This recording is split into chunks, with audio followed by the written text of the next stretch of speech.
At my birthday dinner, my mom snatched the mic and smiled like it was a toast. "Time for the truth," she said, and the room froze. "We adopted you for benefits." My sister laughed, already recording. My dad stared at his plate, silent as always. I should have crumbled. Instead, I stood up, set my clutch on the table, and said, "Funny. I brought proof, too." I pulled out a sealed envelope my grandmother left me and watched my mom's face drain, because the first page didn't expose me. It exposed her. And the next page was a signature she'd spent 30 years hiding. 2 weeks earlier, Boston was slick with late winter drizzle and the kind of wind that makes the city feel impatient. I was still at my desk, the last one, in a quiet office staring at drawings I suddenly couldn't care about. My phone buzzed. Unknown number. I almost let it die in silence, but something in my chest told me not to. "Teresa," a man said when I answered, calm and careful. "My name is Mr. Keller. I handled your grandmother Eleanor's affairs. There's something she left specifically for you. I need to give it to you in person." My grandmother had been gone for months. We'd done the condolences, the casseroles, the polite grief that fades into routine. My family had already moved on the way they always did, treating her house like a certainty, like an inheritance was a birthright instead of a gift. "So why now? I don't understand," I said. "That's exactly why she asked me to call you privately," he replied. She was explicit. "No one else in your family should know we spoke." The next morning, I met him in a quiet building downtown. Nothing flashy, just clean walls and old furniture that smelled like paper and patience. He didn't waste time. He slid a large sealed envelope across the desk. My grandmother's handwriting sat on the front like a steady hand on my shoulder. "She prepared this years ago," he said, "and she wanted you to have it before the paperwork becomes official." "When does that happen?" I asked. "In about 2 weeks," he said, watching my face, "which is why I'm giving this to you now. Not to frighten you, Teresa, but to prepare you." I broke the seal with fingers that didn't feel like mine. Inside was a letter in Eleanor's handwriting and a smaller packet sealed separately with a simple line, "Only open if you must." Tucked behind them were documents I didn't read out loud, but I understood the meaning of the first page fast enough that my stomach turned cold. My grandmother hadn't left her home to the people who wore it like a costume. She'd left it to me. I looked up. "They're going to lose their minds." Mr. Keller didn't flinch. "They may try to scare you. They may try to shame you. They may try to get you alone and talk you into something you don't fully understand. Your grandmother anticipated that. She also anticipated you would want to keep the peace." My throat tightened because it was true. I'd spent my whole life trying not to be the reason a room turned ugly. He nodded toward the smaller sealed packet. "She said you'd know when it was necessary." I walked out into the Boston air, feeling like I'd been handed both a shield and a match. That night, I locked everything away, told myself I wouldn't use it unless I had to, and tried to breathe like my life hadn't just shifted on its axis. Then my phone lit up with my family group chat. "Lorraine, big news. We're doing a birthday dinner for Teresa, a real one, fancy. Everyone's invited." I stared at the screen, hearing Mr. Keller's warning in my head like a second heartbeat. 2 weeks, a party, and my mother suddenly acting generous. By the time the family group chat finished exploding with heart emojis and fake excitement, I'd read my mother's message so many times the words stopped looking real. A fancy birthday dinner, a private room, everyone invited. Lorraine had never done everyone for me unless she wanted a witness list. My birthdays were usually quiet, quick, and convenient. A grocery store cake, a card with a neat signature, and nothing else. Meanwhile, Sloane's milestones came with balloons photos and Lorraine soaking up compliments like she'd earned them. Lorraine didn't do grand gestures out of love. She did them for control, and the timing was too perfect to be innocent. 2 weeks. That's what Mr. Keller had said. 2 weeks until the paperwork became official. 2 weeks until the thing my grandmother left me stopped being a secret and started being a fact. Lorraine might not know the details yet, but she could smell a shift the way sharks smell blood. I tried to quiet the part of me that still wanted to believe. Maybe she's finally trying, that voice whispered. Maybe 30 is different. Then the other voice answered, colder and older. Lorraine doesn't change. She rebrands. The next afternoon, I walked into a high-end store after work and told myself I was just browsing. I ended up holding an emerald dress against my body in the mirror, picturing a version of myself that didn't walk into rooms already apologizing. I was still staring when a familiar voice cut in. "Don't buy armor for a trap," Harper said. Harper was my closest friend, the one person who'd watched me smile through family dinners like I was swallowing glass. She looked at my reflection, then at me. "Your mom doesn't throw you a party. She throws herself a stage." I don't know that I said, even though my stomach did. Harper stepped closer. "Then, go prepared anyway.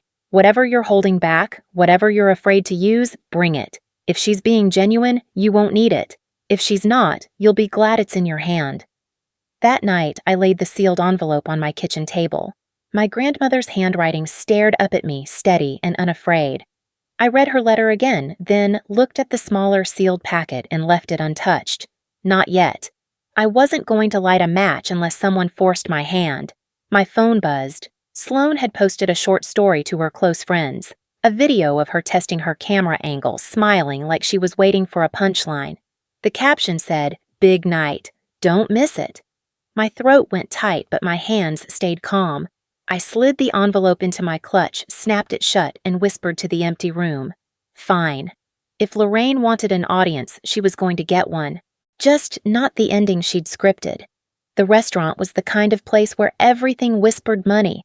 Soft lighting, polished glass, and servers moving like they'd rehearsed every step. We had a private room in the back, and the moment I walked in, I understood why my mother wanted it. 40 guests weren't here to celebrate me. They were here to witness something. The table was set in a wide U shape, and at the center facing everyone was one chair wrapped with a ribbon like a prop. My chair, a spotlight disguised as a seat. Lorraine swept toward me in a fitted dress, arms open the way people do when they want credit for warmth. Her hug landed stiff against my shoulders. "Happy birthday, sweetheart," she said, too bright, too practiced. She'd never used that word for me without an audience nearby. Grant followed behind her. My father's handshake was quick, his eyes already looking past me. "Happy birthday," he murmured, as if saying it louder might cost him something. And then there was Sloane. She didn't even pretend to hide her phone. It hovered at chest height, angled toward my face, her smile sharp in that way that says, "I know something you don't." When she caught me looking, she tilted the screen slightly higher, daring me to react. I took my seat anyway, clutch resting on my lap. The envelope inside pressed against my thigh like a reminder to breathe. Around me, Lorraine's friends sat with eager posture and polished laughter. A couple of people I recognized from my work life were there too, invited just close enough to make it feel real, just distant enough to make it sting if it wasn't.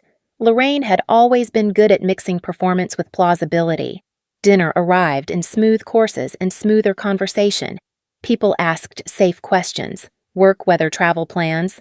Lorraine kept her hand on the steering wheel of every topic, smiling wide eyes, scanning the room like she was counting votes. Every few minutes, Sloane's camera light flickered as she adjusted her angle. Halfway through, Aunt Diane slipped into the empty seat beside me. My father's sister didn't come to many things which made her presence feel deliberate. She squeezed my fingers under the table firm and warm and leaned close enough that only I could hear. "Whatever happens tonight," she whispered, "do not let her make you small. Eleanor didn't leave you unprotected." My throat tightened. You know I managed. Diane didn't answer. She only gave me a look that said, "Not everything is yours to carry alone." I tried to eat. I tried to smile. I tried to pretend I wasn't sitting in the center of a room arranged like a stage. Then Lorraine pushed her chair back and stood slow and confident like she'd been waiting all night for the curtain to rise.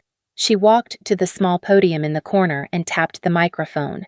The room went quiet in a single breath. Lorraine smiled at the crowd, then turned her eyes on me. Time for the truth. Lorraine let the silence sit like she'd paid for it. She stood at the microphone with that polished smile she saved for charity galas and neighborhood photos, like my birthday was just a convenient excuse to gather an audience. "I've been thinking a lot about Teresa's journey," she said, "where she came from, everything this family has done for her." The room leaned in. Lorraine loved a room that leaned in. For years, she continued, we've loved her like one of our own. Across the table, Sloane's phone was steady angled toward my face. Her eyes glittered with anticipation. Grant still hadn't lifted his head. He stared at his plate like it could swallow him whole. Lorraine tilted her head toward me, faux gentle. But I think it's time we stop pretending. Don't you? A few guests shifted. Someone gave a nervous laugh that died too quickly. Lorraine's smile sharpened. Teresa deserves honesty on her special night. My stomach dropped, not because I didn't know I'd been adopted, but because I understood exactly how she was using it. This wasn't history. This was humiliation dressed up as virtue. She raised her voice just enough for drama. Teresa isn't our biological daughter, she announced as if she were revealing a fun twist. A wave of gasps fluttered around the table. And do you know why we took her in? Lorraine paused, letting curiosity do its job. Then she laughed soft and pleased with herself. We adopted you for benefits. For a second, the room froze. Then Sloane burst out laughing loud and sharp like she'd been waiting all night. Her phone never wavered. She wanted the clip. She wanted my face when I broke. 40 pairs of eyes pinned me in place. Some looked horrified, some looked entertained, and a few looked away because discomfort is easier than courage. Grant said nothing, not a word, not even a glance. Lorraine spread her hands, performing sympathy. I hope you're not upset, sweetheart, but after all these years you deserved to know the truth. She stopped. She waited. This was the part where I was supposed to crumble rush out and make her story true, the grateful charity case who finally understood her place. My fingers slid to the clasp of my clutch under the table. The envelope inside pressed against my palm, solid as a pulse. My grandmother's handwriting. My grandmother's backbone passed down like an inheritance. I inhaled once, slow. Then I stood. The movement cut the room in half. Sloane's laughter snapped off. Lorraine's smile twitched just slightly because this wasn't in her script. I didn't rush to speak. I let the silence stretch until everyone had to sit in what she'd done. Then I set my clutch on the table and looked straight at Lorraine. Funny, I said, my voice calm enough to sting. I brought proof, too. Lorraine's grip tightened on the mic. Teresa, this isn't the time. You don't get to pick the time, I said. You picked the stage. I reached into the clutch and pulled out the sealed envelope. Cream paper. A familiar seal. A quiet threat. Aunt Diane's hand touched my elbow, steady and warm. She didn't stop me. She didn't need to. Her eyes said, finish it. Lorraine's face drained in layers. She knew what that envelope meant, even if she didn't know every word inside. She took one step down from the podium, then another, like she might cross the room and rip the truth out of my hands. I slid my thumb under the seal, and the moment I broke it, Lorraine moved faster.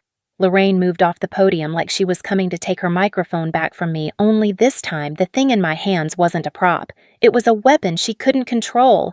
Give me that, she hissed, reaching. Aunt Diane stepped between us without raising her voice.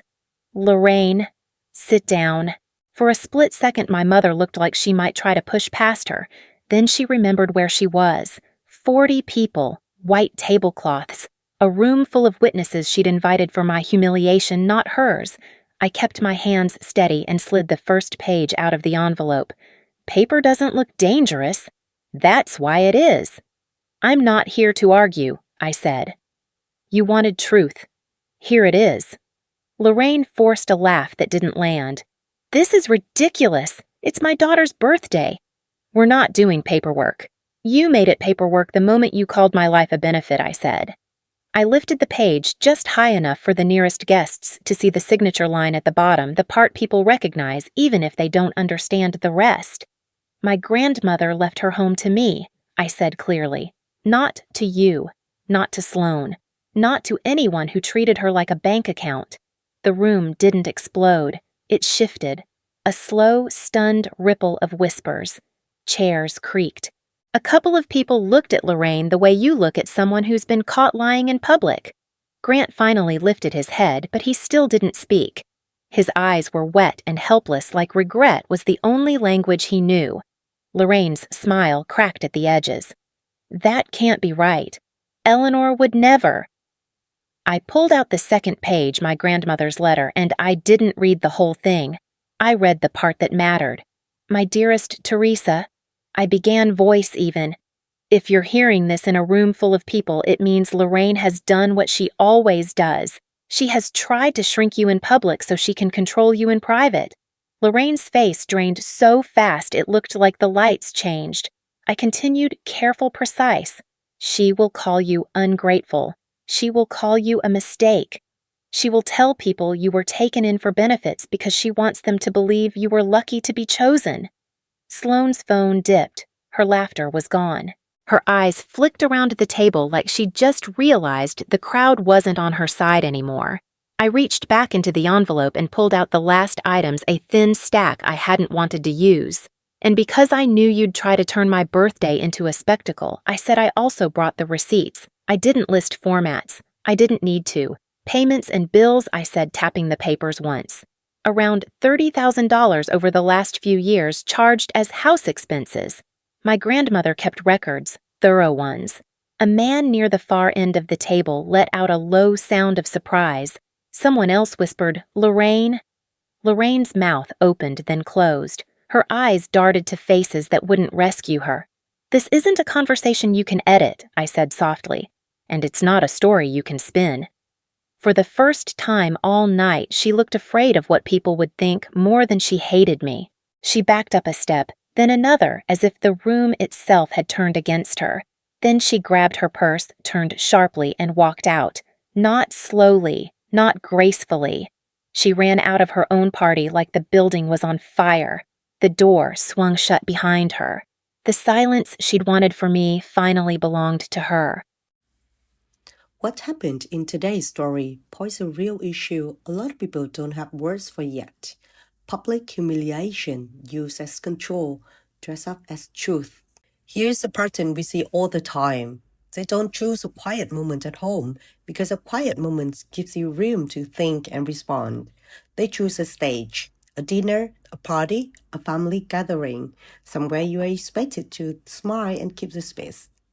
Then they drop a lie that brands you, something meant to shrink you in front of witnesses. So if you defend yourself, you look dramatic. And notice how they often bring a camera into it. That's not nostalgia, that's leverage. They want a version of you that they can replay, retell, and use later. The consequences are bigger than one embarrassing night. That kind of shaming can train your body to freeze or fawn before your mind catches up, because your nervous system starts treating gatherings like danger. It can isolate you too, because bystanders choose comfort and call it staying out of it. And if the story gets repeated without context, it can quietly damage your reputation with people who only heard the punchline, not the cruelty behind it. So, what can you actually do in real life without escalating? First, name the behavior, not the insult. It is a public put down. I'm not discussing my life like this in front of an audience. Then stop explaining. Second, plan your exit, like it's part of your self respect. Sit near the door, have your own right if possible, and keep one lie ready. I'm leaving now. We can talk later if it is respectful. Third, protect your receipts calmly. Please stop recording me. I don't consent. Then disengage. Afterward, write down what was said and save messages that show a pattern. From this channel's point of view, you don't owe anyone your collapse. If someone needs a crowd to disrespect you, they're not sharing truth. They are trying to win without consequences. And the most satisfying kind of justice isn't revenge. It's you staying upright, staying clear, and refusing to hand them your dignity. What is one sentence you could practice today that would protect you in the moment without feeding their performance? Thank you and welcome to Review Revenge.